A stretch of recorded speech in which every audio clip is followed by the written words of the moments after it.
Welcome to Conversations in Leadership, a conversation with Gospel Today in the Potter's House. I'm here today joined by Pastor Chris Hill of the Potter's House, Denver. How are you, Pastor Chris?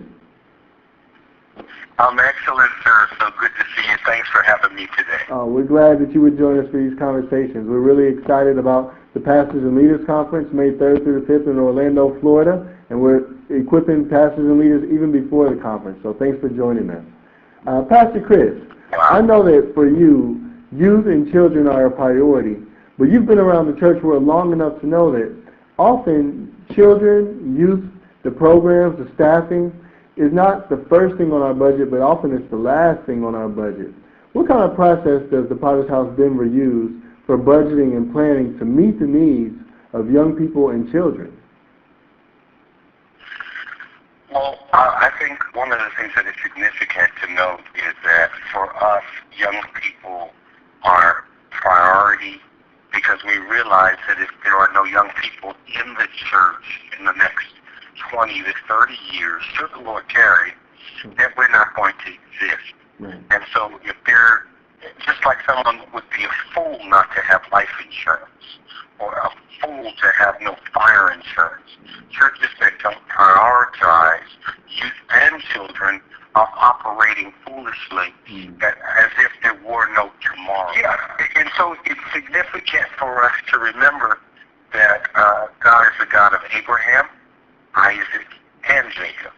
And so it's the church's job to reach the Abraham generation, the Isaac generation, and the Jacob generation simultaneously. Yeah. Most churches that we go to are majoring in one generation and then ignoring the emerging generation or ignoring the older generation, and in doing any of these, we're going to miss an opportunity to have real impact in the community. Wow. And so what we try and do in the Potter's House across all of our churches is to really emphasize youth and children so that we can have the kind of impact that should the Lord tarry, our church will be strong and alive and healthy. Yeah. So what about leaders, finding volunteers that you can trust, that you can screen, that can work with the kids, that can work with the teens? Kind of talk us through what you've learned about that and what you guys are doing there. Well, one of the challenges, I'm a 20-year veteran in youth and children's ministry. So coming into the senior pastor, I understand that people can have some trepidation about working with young people or working with children. And something I'm very comfortable doing, I had to learn that we have to now train people on how to interact with kids, how to interact with today's young people. And so I think a strong component is, first off, we have to recruit.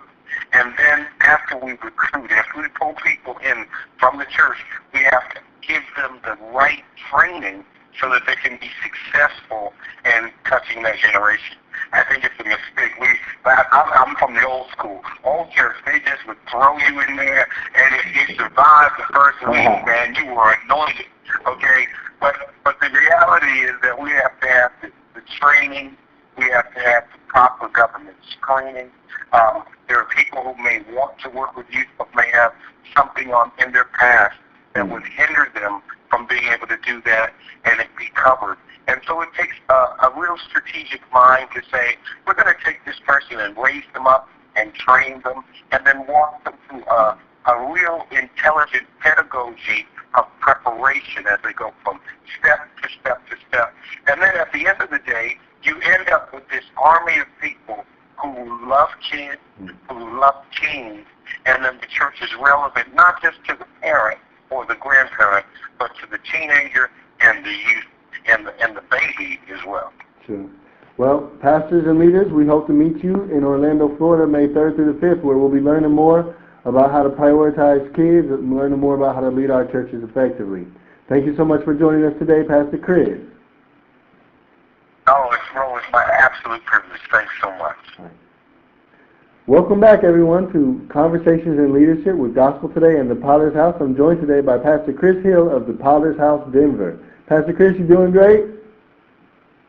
I'm doing great, thank you. All right. Pastor Chris, recently on YouTube, I saw you and your whole team doing the Michael Jackson dance after church. What happened? What was that all about?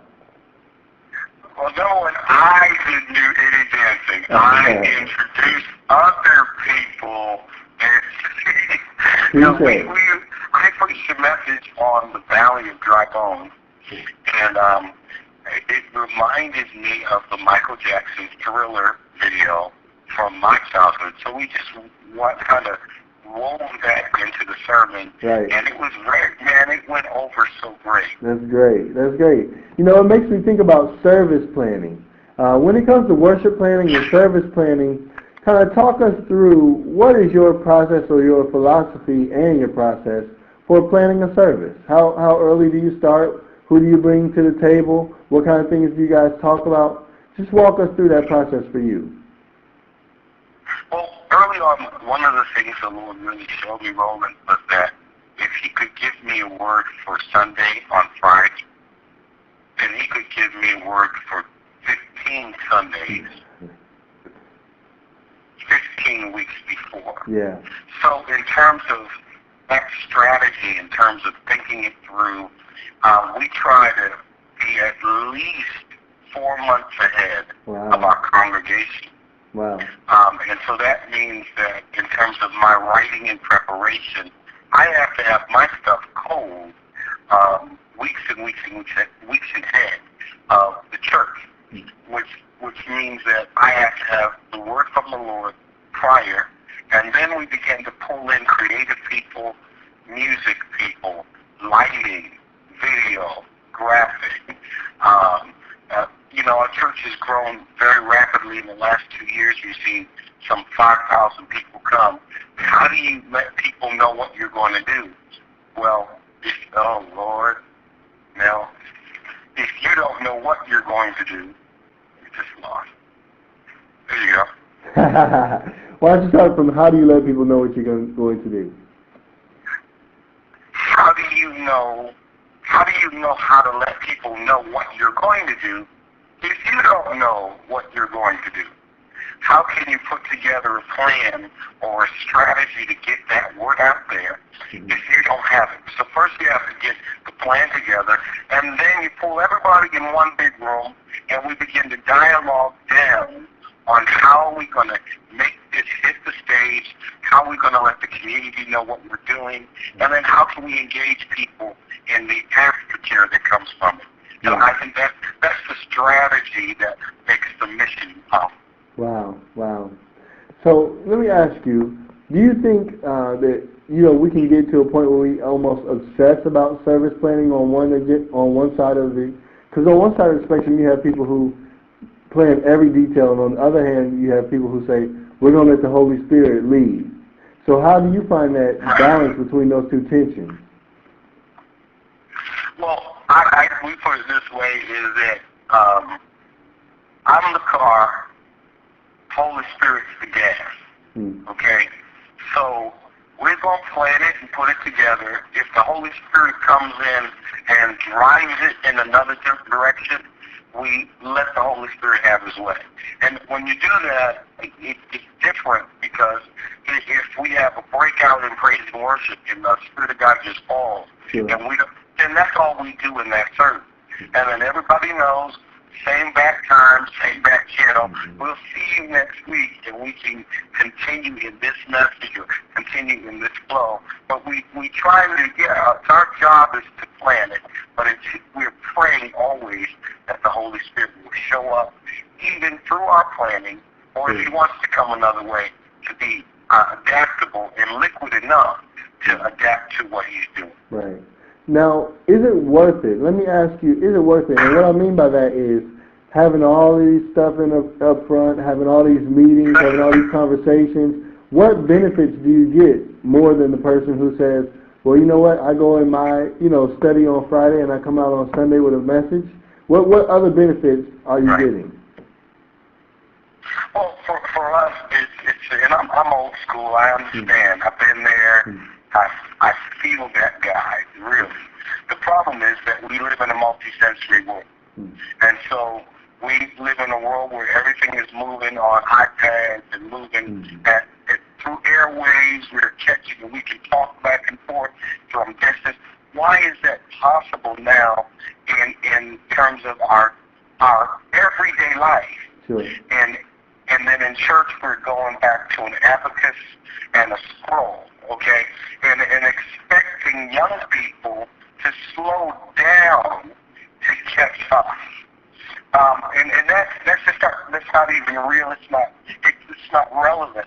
And so very often I think it causes this old preacher, been in the pulpit a long time, doing this a long time, to say, okay, what if I can plan better so that I can reach people who don't receive information the way I receive information, sure. and are not going to, if you will, I think the whole generation is ADD, that they're not going to have the kind of focus level. And so if I can do the same thing with an illustration that would take me an hour and a half to do in a lecture form, then I'm going to opt for the way that's going to get the message out. And I don't care much about the method as long as the message is effective and clear. All right. Well, we're going to be talking message and method at the Pastors and Leaders Conference, set May 3rd through the 5th in Orlando, Florida. Pastor Chris, will we see you there? Awesome. I'll see you there. I can't wait to be there. All right. All right. Thanks, everybody, for joining us today.